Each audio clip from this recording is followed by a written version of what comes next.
this is a pure case of agenda, and it has IPOB backing.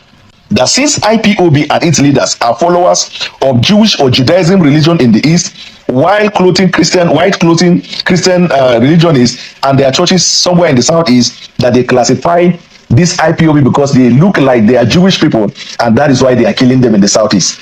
He said, nowhere, like I told you in this report, where he will say he admits of the fact that there is any killing in the Southeast and that the killing was perpetrated by the IPOB or Eastern Security Network. This is the only report the senator relied on. My people, make una come here. The special advisor to the president of Nigeria, Daniel Bwala, was on Channels Television just yesterday, and they were asking him about the buying of Christians going on in Nigeria. And of course, the US Congress is also in talk about it, want to sanction Nigeria over the buying of Christians. Do you know what Daniel Bwala said? He said that it is IPOB that went to tell the US Congress that Christians are being unalived in Nigeria. It is IPOB. Hey, Jesus Christ. Amen, IPOB. Amen, Anna, IPOB. Waiting happen. The Senate President Godswill Akpabio also said that it is IPOB. Special advisor to the president also came on air to say it is IPOB. So I ask again, so IPOB are the people in the north unaliving people? IPOB are they the people in the middle belt unaliving people? I ask. Holy Jesus, waiting person no go see IPOB when I don't hear them. Thank you for having me. How damaging is Senator Ted Cruz's position? He's not only saying it, he's moved it as a movement of law for an act of parliament in the United States. First of all, Senator Ted Cruz is having a declining popularity in the US because of some of the extreme positions he has taken in favor of APAC, which the MAGA base are not happy with him. People like Tucker Carlson, Candy Owens, there are quite a number of them who are not comfortable. So in a bid to revive his ailing political career, he decided to choose people of like minds to do that. But let me not push far in that regard and focus on the germane issue of substance. Senator Ted Cruz published on his official Twitter page allegation against the government of Nigeria. And if you look at that, you see he said there is a genocide, there is a killing of Christians in Nigeria, to which public officials are either complicit or all they are participating in it. In other words, he's trying to say that there is a genocide and the genocide is perpetrated by Nigeria government. Now, genocide, if you look at the very concept and definition of genocide, you know that it has to be a state orchestrated thing, or even if it is non-state actors, it has to be established. The second thing is talk about the participation of the government of Nigeria. He knows it is false, but let me tell you where the story is coming from. Or maybe he doesn't know. Let me tell you, the reason is because almost all of them base that position that they said on this report. This report was written by Inter-Society Civil Liberty and Rule of Law.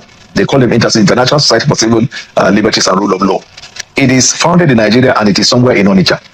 Most of the references they made were in this report. Now, if you look at this report, which was first published in August, and then they updated it last month, September, you will know that this is a pure case of agenda, and it has IPOB backing. This report can be seen on their website, Inter-Society Civil Liberties and the Rule of Law. Now, they gave what they call to be a report of killings in Nigeria. They said they got their sources from multiple places. They also said they relied on their previous archive in reaching the conclusion. If you look at the entire report, 70% of the cases of killing that they are referring to happened in 2015, 2016, and I think 2018. The reference they made to the killings in 2025, they said the report, they got them from Sahara reporters, they got it from one civil society, and they got it from what they call open source. Almost all of the things that they were published, they were based on hearsay. Now, if you're writing a report, the little I know about people who understand what research is, you have to go to the root of the source. You have to verify the point. Nowhere in this report has he established one fact, that this report stemmed from a research by their organization. Needless talking about the people who fund this particular organization. But do you know one intriguing thing about this report? He has analyzed every killings in Nigeria. There is one killing that he refused to acknowledge. And in fact, he even said that all of the killings of priests, the citizens of the southern eastern Nigeria, he said they were perpetrated by the Nigerian security forces, Nigerian crack team, and Nigerian intelligence officers in the pretext of fight against IPOB. Then in that report, he came to that very, very important point here, where he said, all of these have seen reckless, whatever, and that the premise for which there is false labeling, mass criminalization, class stigmatization, and here's a conclusion, is premised on two things. Number one, that since IPOB and its leaders are followers of Jewish or Judaism religion in the East, white clothing Christian religionists and their churches somewhere in the Southeast, that they classify this IPOB because they look like they are Jewish people, and that is why they are killing them in the Southeast. He said, nowhere, like I told you in this report, where he will say he admits of the fact that there is any killing in the Southeast and that the killing was perpetrated by the IPOB or Eastern Security Network. This is the only report the senator relied on. Meanwhile, there have been reports by Human Rights Watch, a report by Amnesty International, United States Institute of Peace, and all other allied reports on insecurity in Nigeria. Not a single one reference any form of insecurity as religiously based killings in Nigeria. So there is a concern though, because where the fire is originating from, it does look like it's Nigerians who have instigated this, and there are those who say they have directly been impacted by the killings in Nigeria. Right. For example, July this year, some Nigerians, some of them who are from Benue State, right, they had a protest press conference in Washington DC, right, and now we're even hearing that Marco Rubio is supporting this move, and they said that there is a genocidal attack in their land. Some of these people, and I would say after the Yewata attack, those who have risen up to say it does look like a coordinated attack against Christians, because most of the people that were attacked, churches were attacked, the people that were attacked, most of them are Christian. That it looks like a coordinated attack. Nigerians in the United States seem to have fueled or instigated it. So there are three things you mentioned here. Number one is a group that went and protested. Number two, the issue they presented to the congressmen. They are fabricated and half truths. Yes to the fact that there have been killings. No to the fact that the killing is because they are Christians. You see, because anywhere a crime is committed, the tribe or religion that is predominant in that place will be the most casualty. You will see the most casualty there. In the same way you see in Zamfara, in Sokoto, in Katsina, in Kebbi, where these bandits have come and killed people, abduct people, majority of them are Muslims. So when you go to Benue, and but let me tell you something. Recently, there have been arrests of individuals that were fomenting crisis in Benue. Guess what? They were thrown in the public media. Some of them are Christians. So some of the places, the crisis they ask their governors will tell them, because governors receive intel report. It is not because they are Christians. Either it is based on land grabbing, cattle rustling, cattle this, whatever it is, that is the component. That's why United States Institute of Peace never mention religion. So when you go to the United States and you push religion, that you are being persecuted before you are Christian, to me, is a mischaracterization of the real issue. What is the implication of Nigeria being designated as a country of particular concern? Well, if a country is designated as a country of particular concern, what happened is that that country is likely to come under sanction. And the sanction can be either of these four. It can be on travel ban, it can be embargo on the sale of arms to you. It can also be trade-related, embargo, where there is this tariff or whatever trade restriction. And it can be the fourth one. I think I can't remember. Either of these four can happen to you. Now, some of these Nigerians who are overzealous and are wanting this thing to come on Nigeria because either you are in the opposition or you are even a pastor. You feel that this thing should happen. If the embargo or ban is placed on Nigeria, maybe you've been going there to preach. Nigerians can't go to America. Recently, Donald Trump banned certain countries where people from those countries can't go there. So you have to know, if you are somebody that travels abroad for whatever, it can be religious, it can be trade, it can be business. If a sanction is placed on you, that is likely going to affect. But there are those who will say the Tinubu government has to do a lot of work because these things are being instigated by Nigerians. So let me tell you why lately Nigerians have been crying for long about insecurity. They've been pushing this issue of religion for a long time. But these guys in the West, that's why I say it's orchestrated agenda. These guys in the West never paid attention to it until an event happened at the United Nations. And 24 hours after that event, Bill Maher was the first to start talking, and he said that it's killing of Nigeria. If you're Western media, you're not talking about it, shame on you. And I don't know why the Nigerian people are not in the street protesting. After he said that, two other podcasters said it, and then before you know, the senators who are APAC-backed senators and senators who have alien political career, those ones continue to say it and ask people to retreat. Now, this is how you will know that it is agenda. When Nigerians were crying insecurity, what did they do? They didn't do anything. Until now, they feel the opportunity presents itself for them to pick that thing up in order to create problem for Nigeria. And you talked about Marco Rubio may buy into it. Because before now, when Marco Rubio was an ordinary senator, Marco Rubio was among the persons who were pushing for that kind of a thing. But we are committed in bringing out the falsehood. Yeah. We admit there is insecurity in Nigeria and we're fighting it. We have made significant progress since 2023 when the president came. None of the insecurity in Nigeria relates to religion, and we are making the progress that is required. Give me a moment. What is happening in the United States is of concern to Nigeria. It's of concern to the Christians, it's of concern to the Muslims. Because the moment they bring sanctions to breed poverty. Poverty knows no religion. So for me, engagement will be the best. But when we go into executive session, we can decide to set up a small ad hoc committee to go to United States of America and engage our colleague parliamentarians there. And then to also educate them. Because if you see what these people are doing, most of them are outsiders. When they come and start spraying bullets from GP, or what do you call it, or they throw rocket. They are not throwing rocket into the crowd, targeting a particular religion. They are killing Nigerians.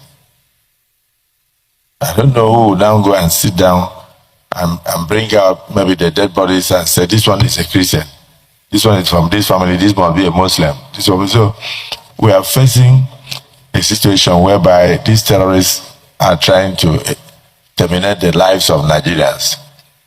And then, of course, frustrate us from going into the farms, producing food to feed ourselves. So this discussion will be better in a closed session. And I think at the end of the day, we should actually have a small team that should visit our colleagues and also put the other side. Because some people must have gone there to give a one-sided story. And at the end, it will now look as if only Christians are being killed by terrorists in Nigeria. But I can tell you that a lot of Muslims have lost their lives in the last 5-10 years. The same way Christians have also lost their lives. So my personal opinion is that Nigerians have lost their lives as a result of insurgencies, banditry, and others. So if you look at what is happening in the southeast, predominantly Christians, most of those that are killed in the southeast, including the late husband of our demised icon, Dora Kunyili, the way the man was shot dead and everything, will you come and ascribe that to religion? I'm talking about what Ipob is doing. You see brothers killing brothers. Okay, so the sit at home that is going on Mondays in the southeast that has almost crippled the economy of the southeast. Is it targeted at Christians or Muslims? So Nigeria has complex security situations, and we should actually go out there and educate people so that they will know what to do. But when they just come out with a one-sided motion, it means they have a target, and that target is to strangulate the economy of Nigeria. That's my personal opinion. So it's left to us as a parliament to take proactive actions and be strategic in our response. If we stay here to give figures and instances where Muslims were killed or where Christians were killed, then we are not helping the situation. Ours should be, what do we do to ensure what Senator Jimoh Ibrahim said, counter terrorism? How do we respond to the guerrilla tactics of the terrorists, whether internal or external aggressors? So let's go into the prayers. Is there anybody that is opposed to this motion?